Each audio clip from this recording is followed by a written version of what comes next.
December 11th of 2024, my husband unalived himself in front of me. And I recently came out and shared my story on the Me and Who Else podcast. And one of the most common questions that I got asked was, how did I keep my faith through it all? And honestly, from what I could remember, I didn't try to keep my faith.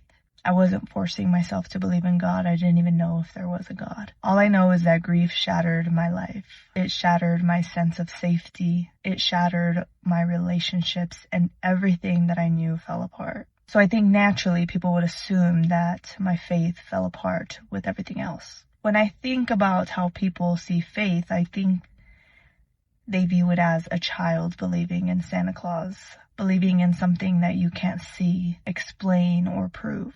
Like if faith is this some kind of illusion. But what grief did to me was shatter every illusion that I ever had.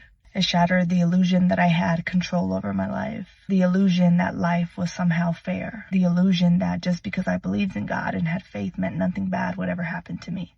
And when all of those illusions were shattered, the only thing left standing was God.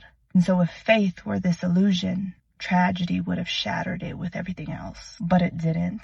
Instead, tragedy shattered everything false in my life and left me standing face to face with God. So I don't know how I kept my faith. I don't know how I continued to praise God.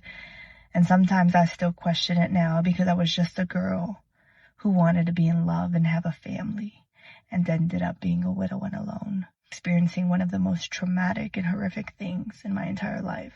But I was able to keep my faith, because when everything was stripped away from me, God was still there.